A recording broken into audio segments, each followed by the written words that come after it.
Assalamualaikum warahmatullahi wabarakatuh. Berjumpa lagi dengan saya Ibu Gaida Zuhruf Saniasnaini dalam mata kuliah Bahasa Indonesia.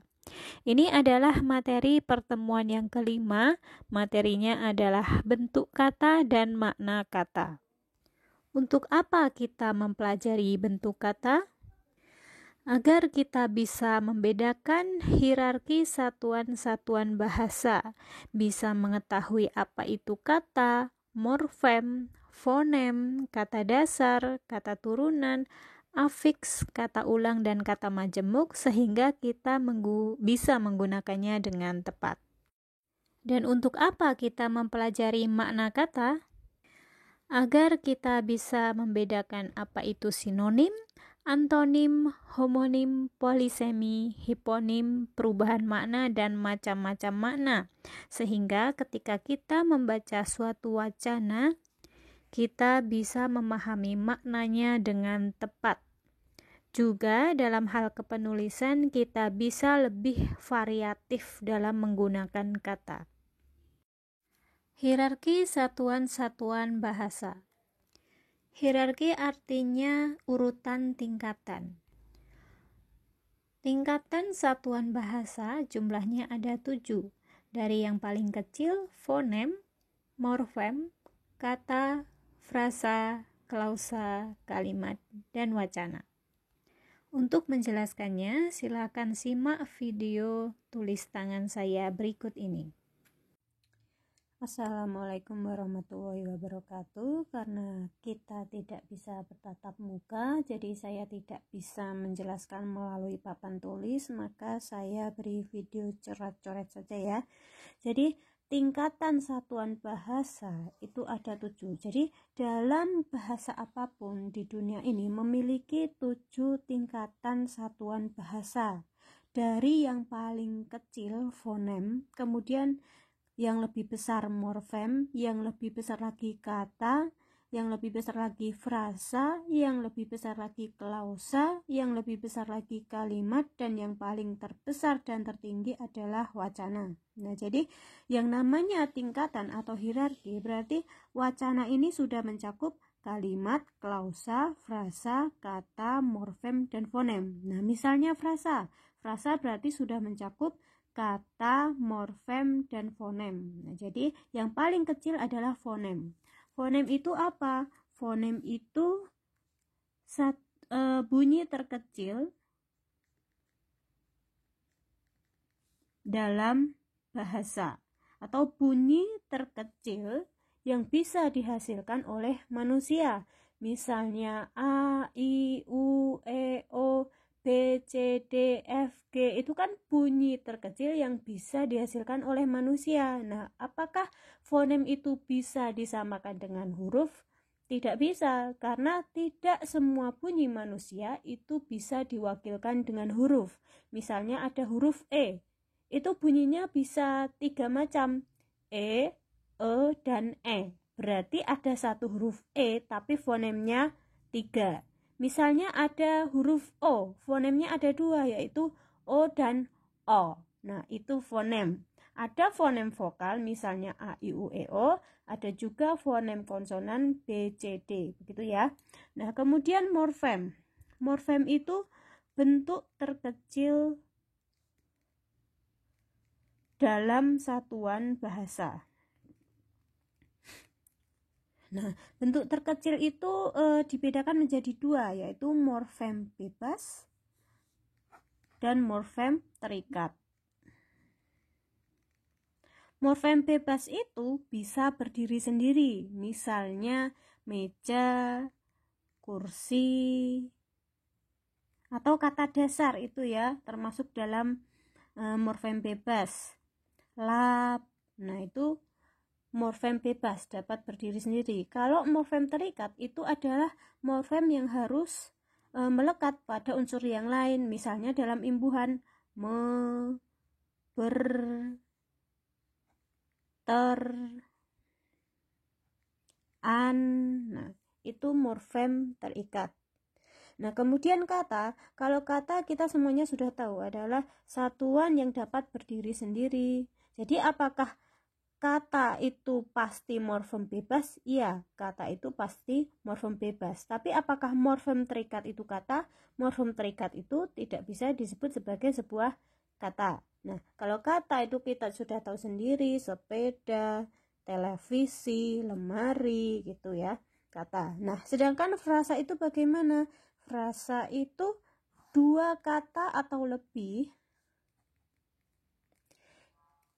yang memiliki satu fungsi.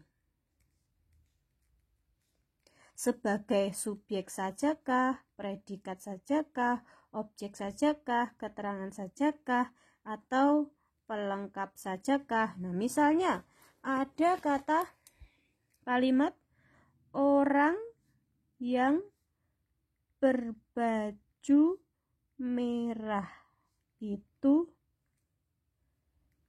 berangkat ke kantor. Nah, mana subjeknya?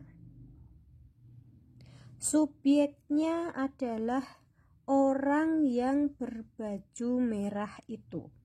Ini subjek. Predikatnya mana? Berangkat. Ke kantor apa? Keterangan. Nah, orang yang berbaju merah itu sebagai subjek ini ada berapa kata? 1, 2, 3, 4, 5. Ada 5 kata, tapi dia hanya berfungsi sebagai subjek. Nah, itu yang dinamakan dengan frasa. Nah, kalau di sini ada predikat berangkat, hanya satu kata. Oh, berarti ini kata, bukan frasa. Nah, kemudian di sini ada kata ke kantor. Ke kantor itu berapa kata? 2 kata. Nah, berarti 2 kata yang punya satu fungsi saja, yaitu sebagai keterangan, maka disebut sebagai frasa. Nah, kalau klausa itu ciri-cirinya bagaimana? Klausa itu setidaknya terdiri dari subjek dan predikat. Nah, subjek dan predikat misalnya apa? Ibu membaca, adik bermain, bapak berenang. Nah, itu terdiri dari subjek dan predikat. Kemudian kalimat itu cirinya apa? Kalimat sama, cirinya minimal terdiri dari subjek dan predikat. Tapi kalau klausa itu hanya terdiri dari subjek dan predikat saja. Kalau kalimat minimal dari subjek, predikat, masih bisa ditambah fungsi yang lain, objek, keterangan, dan juga kalau kalimat itu ditandai dan diakhiri dengan tanda titik. Kalau klausa tidak. Nah, kalau wacana itu bagaimana? Wacana itu ditandai dengan pernyataannya sudah lengkap. Nah, wacana itu contohnya apa? Misalnya novel, kemudian cerpen, puisi, atau karangan-karangan, pidato, berita. Itu kan pernyataannya sudah lengkap. Nah, itu yang dinamakan dengan wacana. Yang kita pelajari dalam submateri bentuk kata adalah kata, morfem, dan fonem, kata dasar, kata turunan, afiks atau imbuhan, kata ulang, dan kata majemuk. Yang kita bahas dalam submateri makna kata adalah sinonim, antonim, homonim, polisemi, hiponim, perubahan makna, dan macam-macam makna. Kata, morfem, dan fonem. Seperti yang sudah saya jelaskan dalam hierarki satuan-satuan bahasa pada video tulis tangan tadi, di sini kita membahas kata, yaitu bagian terkecil dari kalimat yang mempunyai arti dan berdiri sendiri atau bebas. Di sini ada contoh kalimat, mereka membuat masakan. Nah, kalimat ini terdiri dari 3 kata, yaitu kata mereka, membuat, dan masakan. Kemudian, morfem, yaitu satuan bentuk bahasa terkecil yang bermakna. Kita ulangi lagi penjelasan mengenai morfem. Misalnya dalam kalimat mereka membuat masakan, ada berapa morfem? Ya, ada 5 morfem. Ada morfem mereka, membuat, masak, dan an. Mereka adalah morfem bebas karena dapat berdiri sendiri. Mem dan an merupakan morfem terikat karena harus terikat pada unsur yang lain. Kemudian morfem buat dan masak adalah morfem bebas, sama dengan kata mereka, sama-sama morfem bebas karena dapat berdiri sendiri. Turunan dari morfem adalah alomorf. Alomorf adalah variasi morfem. Wujudnya beda, fungsi dan maknanya sama. Maksudnya bagaimana? Misalnya dalam meng. Meng itu apa? Meng itu awalan atau imbuhan yang terletak di awal. Meng itu fungsi dan maknanya apa? Meng itu fungsi dan maknanya adalah untuk membentuk verba, prefiks pembentuk verba, atau untuk mengawali kata kerja. Alomorf dari morfem meng adalah me, mem, men, meng, men, dan menge. Fungsinya sama, yaitu sebagai pembentuk verba, tapi wujudnya beda. Misalnya prefiks me terdapat dalam kata melihat, me dan lihat. Kemudian mem bisa dilihat dalam contoh membaca, mem dan baca. Men dalam kata mendengar, men dan dengar. Meng misalnya dalam kata mengambil, meng dan ambil. Menyapu, men dan sapu. Mengecat, menge dan cat. Selanjutnya fonem, bunyi bahasa yang minimal yang membedakan bentuk dan makna kata. Seperti yang sudah saya jelaskan di video tulis tangan, bunyi bahasa yang berbeda bisa membedakan bentuk dan makna suatu kata. Misalnya huruf P dan B. Fonem P dan B adalah dua fonem yang berbeda.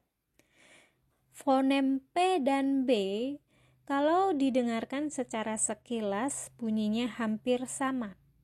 Tapi meskipun bunyinya hampir sama, apabila kedua fonem tersebut diaplikasikan dalam sebuah kata, maknanya akan menjadi berbeda. Misalnya dalam kata pola dan bola. Sama-sama diikuti dengan huruf OLA atau fonem OLA. Tapi makna dari kata pola dan bola itu berbeda karena P dan B adalah fonem yang berbeda. Misalnya pada kata parang dan barang. Meskipun kalau didengar secara sekilas atau didengarkan tidak dengan seksama, maka bunyinya hampir sama. Parang dan barang. Tapi fonem P dan B adalah dua fonem yang berbeda. Sehingga makna dari parang dan barang itu juga berbeda. Contoh kata lainnya, peras dan beras. Kata peras dan beras itu memiliki makna yang berbeda karena diawali dengan fonem yang berbeda juga, yaitu fonem P dan fonem B. Selanjutnya kata dasar, yaitu kata yang belum mengalami perubahan apa-apa. Perubahan seperti apa? Misalnya, belum diberi imbuhan, belum mengalami pengulangan kata, atau belum digabung dengan kata yang lain. Contohnya, rumah, baju, buku, dan tas. Kata turunan adalah kata yang telah mengalami proses morfologis. Artinya, kata ini sudah mengalami perubahan bentuk. Entah itu diberi imbuhan, pengulangan, atau penggabungan. Saya beri contoh. Misalnya dalam kata dasar makan, ada kata turunan makanan, sudah mengalami proses morfologis atau diberi imbuhan makan dan an, sehingga menjadi kata turunan makanan. Makan-makan sudah mengalami proses pengulangan. Makan angin sudah mengalami proses penggabungan kata dengan kata angin, sehingga kemudian disebut sebagai kata turunan. Afiks atau imbuhan adalah morfem terikat yang melekat pada kata dasar.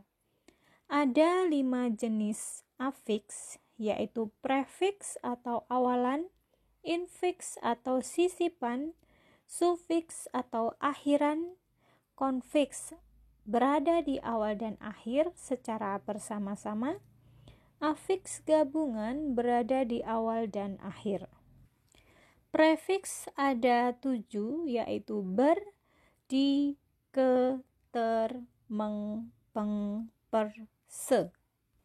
Ber seperti dalam kata berjalan, di seperti dalam kata dilihat, ke seperti dalam kata ketemu, ter seperti dalam kata terbaca, meng seperti dalam kata mengulas, peng seperti dalam kata penguat, per seperti dalam kata pertapa, se seperti dalam kata seizin. Infiks atau sisipan. Seperti dalam kata telunjuk karena kata dasarnya tunjuk. Getar mendapat sisipan menjadi gemetar.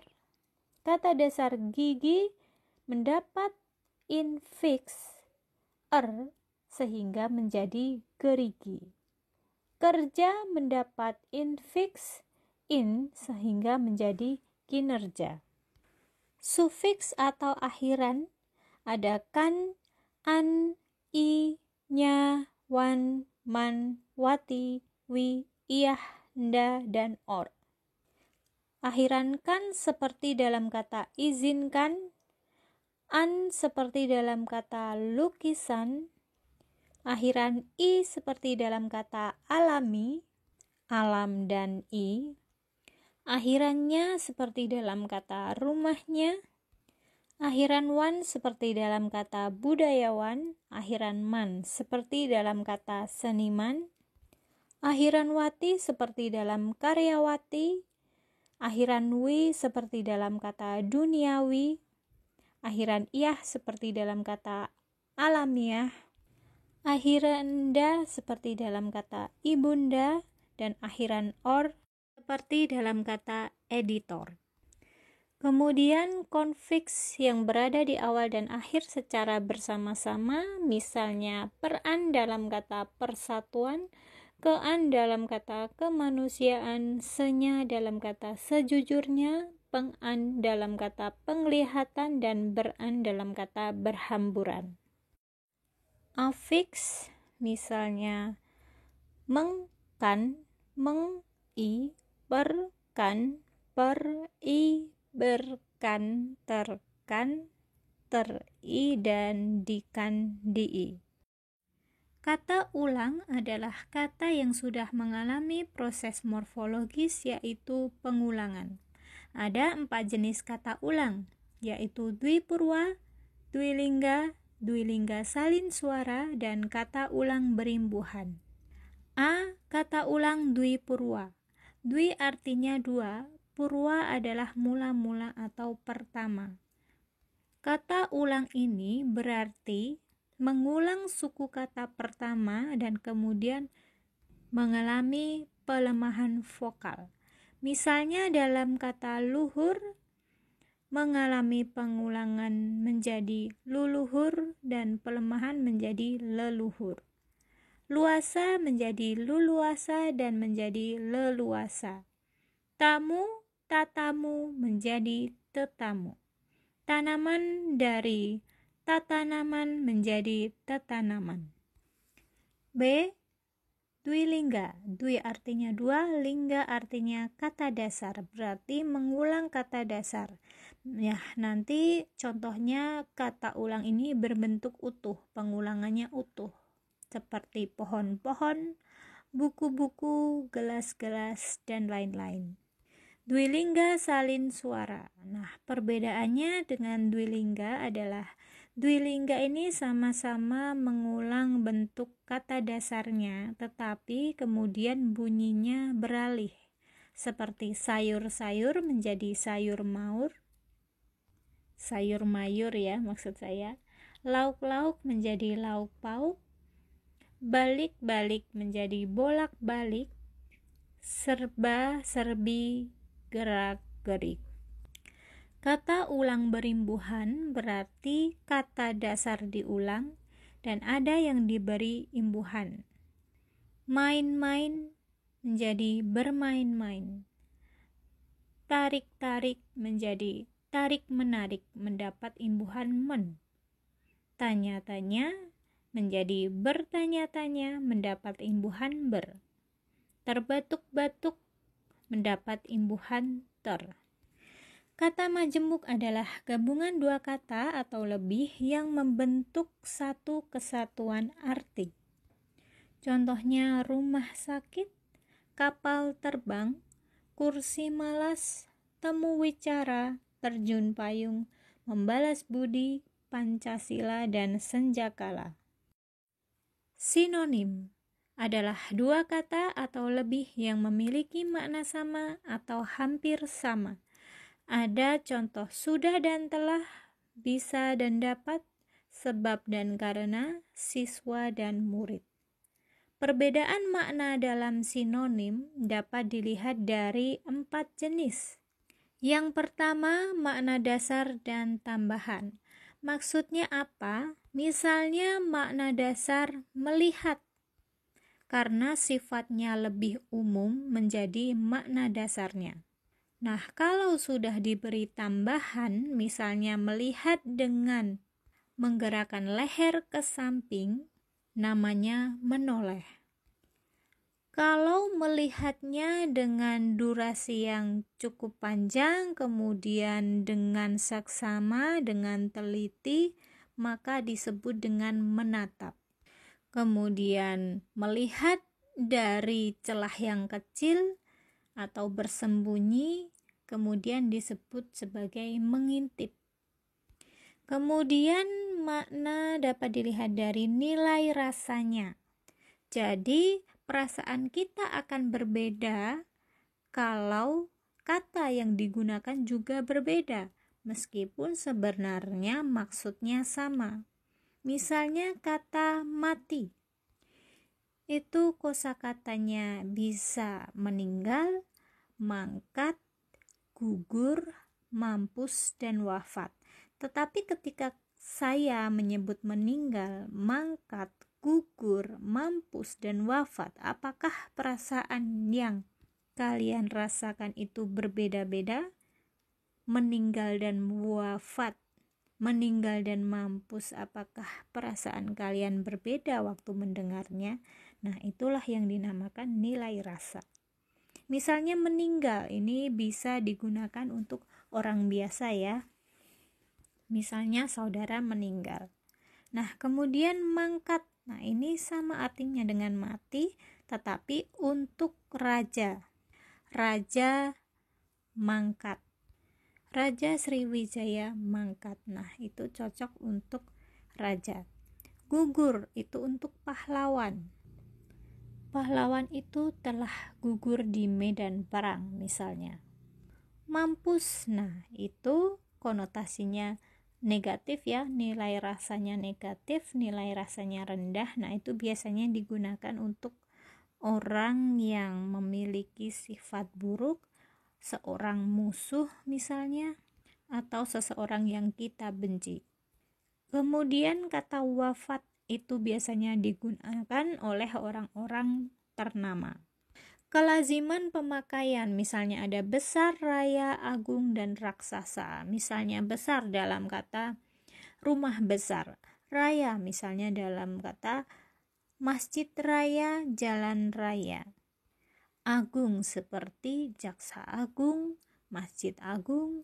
Raksasa seperti dalam kata monster raksasa. Kemudian distribusinya, tentunya penggunaan kata menunggu dan menanti itu berbeda.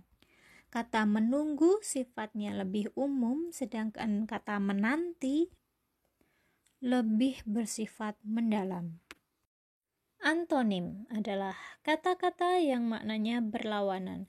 Antonim ada 4 golongan, yaitu antonim berlawanan kembar, berlawanan bertingkat, berlawanan relasional, dan berlawanan jamak. Yang pertama, berlawanan kembar. Disebut kembar karena apa? Karena perbedaannya sangat mutlak. Misalnya hidup dan mati. Nah, itu kan perbedaannya mutlak ya. Jantan dan betina, pria dan wanita, putra dan putri, atau sangat berlawanan. Berlawanan bertingkat karena ada tingkatannya. Misalnya tingkatan tinggi dan rendah. Misalnya kalau di tengah-tengah kan ada lebih tinggi, lebih rendah, paling rendah. Nah, kemudian tua dan muda. Umur itu kan ada tingkatannya ya, tidak hanya tua muda. Ada bayi, kemudian balita, anak-anak, muda, remaja, alay, dewasa, tua. Nah, itu kan ada tingkatannya. Nah, ini tua muda. Besar dan kecil ada tingkatannya juga, ada yang paling kecil, sedang, paling besar. Nah, panas dan dingin. Nah, di tengah-tengahnya kan ada hangat, berat dan ringan, jauh dan dekat. Berlawanan relasional. Mengapa disebut relasional? Karena harus berpasangan. Kalau tidak ada pasangannya, tidak akan ada kata itu. Misalnya, bisa disebut suami kalau ada istri. Tidak ada yang disebut istri kalau belum punya suami. Ada guru dan murid. Bisa disebut guru kalau ada muridnya. Tidak bisa disebut guru kalau tidak ada muridnya. Memberi dan menerima. Kemudian berlawanan jamak. Berarti lawan katanya ada lebih dari satu. Misalnya utara dan selatan. Nah, utara itu bisa juga berlawanan dengan timur dan barat. Merah berlawanan dengan kuning misalnya. Tapi merah juga bisa berlawanan dengan hijau, hitam, dan putih. Homonim adalah 2 kata atau lebih yang ejaan dan lafalnya sama tapi maknanya berbeda. Ada 3 jenis homonim. Homo itu artinya sama ya. Homograf yang homofon. Homo itu sama, graf itu tulisan, fon itu bunyi. Jadi tulisannya sama, bunyinya sama, yang berbeda hanya maknanya. Jarak kalau ditulis atau diucapkan itu sama, yaitu antara 2 tempat atau nama pohon jarak. Malam, waktu setelah sore atau lilin. Nah, pengucapannya sama, tulisannya juga sama, hanya maknanya berbeda. Buku bisa diartikan kitab atau ruas pada tubuh serangga. Genting, atap atau gawat. Nah, penggunaan homonim khususnya pada jenis homograf yang homofon itu bisa dibedakan maknanya dari konteks kalimatnya. Kalau kita paham dengan konteks kalimatnya, kita bisa tahu misalnya kata genting itu artinya atap atau gawat. Homograf. Homo sama, graf itu tulisan. Berarti yang tulisan atau ejaannya sama, tapi pengucapan atau lafalnya berbeda. Tentunya maknanya juga berbeda. Misalnya mental dan mental. Mental artinya terpelanting, mental artinya jiwa batin. Apel nama buah, apel upacara. Tape nama makanan, tape alat elektronik. Homofon, homo itu sama, fon itu bunyi atau lafalnya. Jadi bunyi atau lafalnya sama, ejaan atau tulisannya berbeda, maknanya juga berbeda. Sanksi menggunakan huruf G artinya ragu-ragu. Sanksi menggunakan huruf K artinya hukuman. Bank dengan menggunakan huruf K artinya lembaga keuangan. Bank dengan menggunakan huruf G artinya kakak laki-laki. Polisemi adalah kata yang memiliki banyak makna, karena poli itu artinya banyak atau lebih dari satu. Misalnya kata jatuh itu maknanya bisa berbeda-beda atau lebih dari satu, bergantung pada konteks kalimatnya. Misalnya pada kalimat Rian jatuh dan tertimpa tangga. Jatuh di situ artinya dia terpelanting. Berbeda dengan kalimat Pak Sudiro jatuh dalam usaha konveksinya.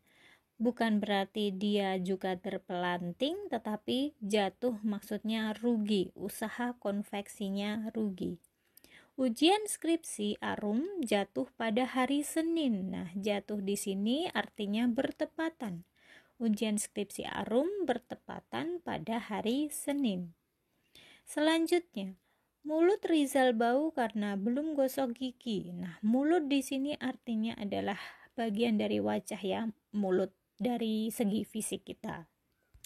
Sedangkan dalam kalimat mulut sumur itu memang licin, nah mulut di situ artinya awal mula dari sumurnya, bagian atas dari sumurnya. Kalau mulut gua berarti pintu guanya. Ibu sedang memasak kepala ayam. Nah, kepala di sini berarti benar-benar bagian dari tubuh kita, bagian kepala kita. Ada kalimat kepala sekolah itu orang yang penuh dengan tanggung jawab. Nah, di sini bukan kepala sekolah dari segi fisik atau tubuh, yaitu artinya ketua atau pemimpin dari sekolah. Hiponim adalah kata-kata kelas bawah yang maknanya tercakup pada kata kelas atas. Hipo artinya di bawah. Hiper artinya di atas. Jadi kata kelas atas namanya hipernim, kata kelas bawah artinya hiponim. Burung, hiponimnya cendrawasih, beo, kutilang, garuda, dan raja wali. Burung ayam angsa entok adalah hiponim dari unggas. Hipernimnya bunga, hiponimnya mawar, anggrek, tulip, matahari, dan melati. Kata warna sudah mencakup merah, kuning, hijau, biru, hitam, dan ungu sebagai hiponim. Selanjutnya perubahan makna, artinya makna yang sekarang berubah karena suatu perkembangan zaman atau perubahan keadaan. Yang pertama, perluasan makna, artinya makna yang sekarang lebih luas dibandingkan makna dahulu. Pada zaman dulu, kata saudara hanya digunakan sebagai kekerabatan kakak atau adik. Nah, sekarang sudah digunakan untuk orang-orang yang sebaya dengan kita atau orang yang dekat dengan kita. Kemudian kata ibu, dahulu hanya digunakan untuk orang yang melahirkan kita. Nah, sekarang semua orang yang lebih tua atau yang lebih tinggi kedudukannya dipanggil ibu.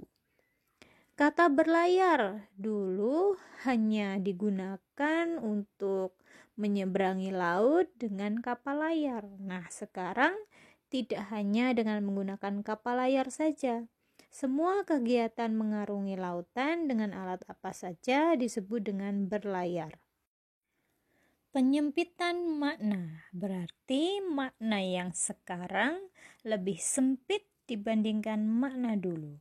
Dahulu orang yang disebut ulama adalah orang yang berilmu saja. Sekarang lebih sempit atau lebih khusus lagi, yaitu orang yang banyak memiliki ilmu agama Islam. Sarjana dulu digunakan untuk orang yang pandai atau cendekiawan. Kalau sekarang harus lulus dari universitas S1 dulu ya, baru disebut dengan sarjana. Dulu madrasah artinya sekolah. Nah, kalau sekarang sekolah khusus agama, yaitu agama Islam.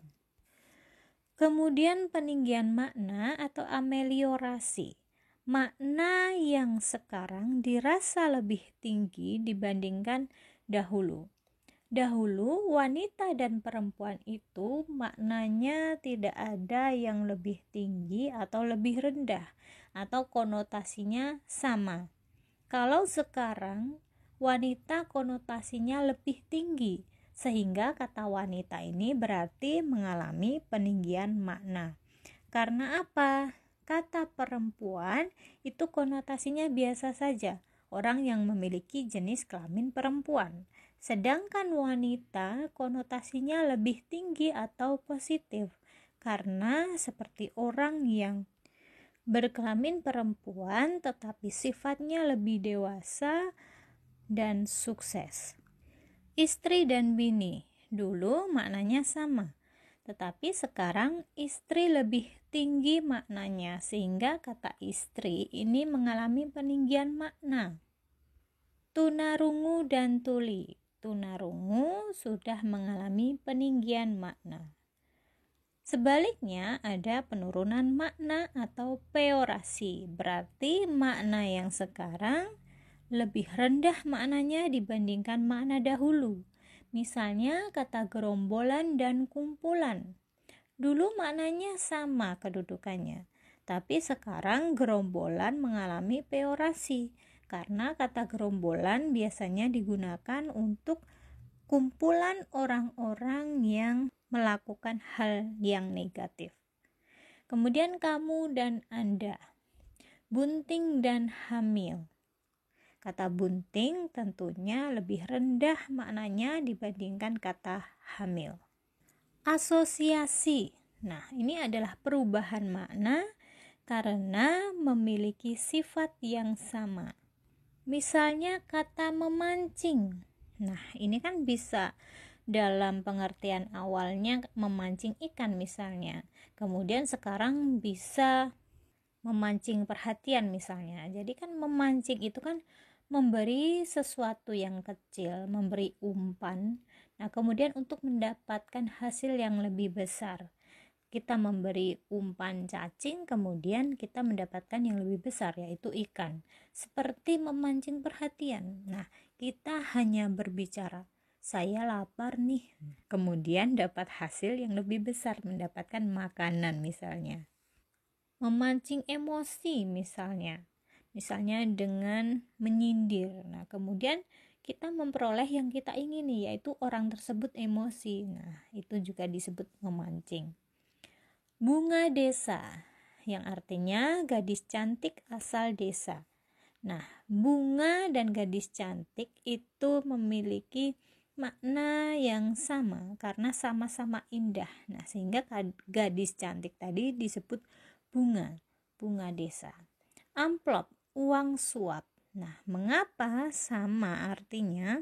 Karena uang suap itu biasanya diberikan dengan cara sembunyi-sembunyi atau tertutup. Begitu pula dengan amplop. Nah, amplop itu kan menutupi apa yang ada di dalamnya, sehingga ada konotasi yang sama. Kemudian sinestesia, perubahan makna karena pertukaran dua peranggapan indera yang berbeda. Misalnya kata-katanya pedas. Kata-kata itu adalah untuk indera pendengar, sedangkan pedas itu kan untuk indera perasa kita, pengecap kita. Nah, kok kata-katanya bisa pedas? Nah, berarti kata-katanya tidak enak didengar. Namanya harum. Nama itu kan untuk indera pendengar. Harum itu adalah untuk indera penciuman. Nah, bisa digunakan secara bersama-sama. Kemudian wajah. Wajah itu kan bisa kita lihat dengan indera penglihatan. Kemudian manis. Manis itu kan kita menggunakan indera pengecap. Wajahnya manis. Nah, itu kan berarti ada dua indera. Makna lugas dan makna kias tentunya sudah sering ya mendengar istilah ini. Makna lugas itu makna apa adanya, dan makna kias adalah makna tidak sebenarnya atau sebagai makna pengibaratan. Misalnya tangan kanan Rio terkilir akibat jatuh dari sepeda. Nah, berarti memang lugas maknanya apa adanya. Tangannya yang sebelah kanan sakit atau terkilir. Kemudian Pak Parto sudah lama menjadi tangan kanan Pak Kepala Desa. Nah, mengapa tangan kanan ini artinya orang kepercayaan? Karena tangan kanan ini kan yang selalu kita gunakan. Nah, sehingga tangan kanan menjadi pengibaratan untuk orang yang kita percaya. Makna leksikal dan makna gramatikal, di sini perbedaannya makna leksikal sama dengan makna yang ada di kamus, sedangkan makna gramatikal adalah makna yang muncul dalam perannya pada tata bahasa. Misalnya kata makan, ayam, dan beras ini seperti dalam makna di kamus, makan memasukkan sesuatu ke mulut, mengunyah dan menelan, ayam binatang yang termasuk dalam bangsa unggas, dan beras padi yang telah terkelupas kulitnya. Nah, itu sama dengan makna di KBBI. Pada makna gramatikal, kata makan, ayam, dan beras dirangkai menjadi ayam makan beras. Maka muncullah makna gramatikal, sehingga makna ayam, makna makan, dan beras itu sesuai dengan perannya dalam tata kalimat itu. Makna gramatikal yang menyatakan yang melakukan perbuatan itu adalah ayam. Makna gramatikal yang menyatakan yang diperbuat adalah makan. Makna gramatikal yang menyatakan yang dikenai perbuatan adalah beras. Yang terakhir, makna umum dan makna khusus. Ini sama dengan yang sudah saya jelaskan di Salindia sebelumnya, yaitu makna pada hipernim dan hiponim. Makna hipernim disebut juga kata kelas atas. Nah, di sini disebut sebagai makna umum. Hiponim yang bisa juga disebut sebagai kata kelas bawah, bisa juga disebut di sini makna khusus. Makna umumnya burung. Makna khususnya ada cendrawasih, beo, kutilang, garuda, raja wali. Unggas, burung, ayam, angsa, entok. Bunga, khususnya mawar, anggrek, tulip, matahari, dan melati. Kata khususnya merah, kuning, hijau, biru, hitam, dan ungu. Makna umumnya warna. Jadi semua yang tercakup dalam kata khusus itu bisa disimpulkan atau disederhanakan dalam makna umum. Misalnya tadi, mawar, anggrek, tulip, matahari, dan melati sudah tercakup dalam kata bunga. Ya, demikian materi yang kelima pada mata kuliah Bahasa Indonesia dengan materi bentuk dan makna kata. Semoga bermanfaat dan sampai jumpa di pertemuan selanjutnya. Wassalamualaikum warahmatullahi wabarakatuh.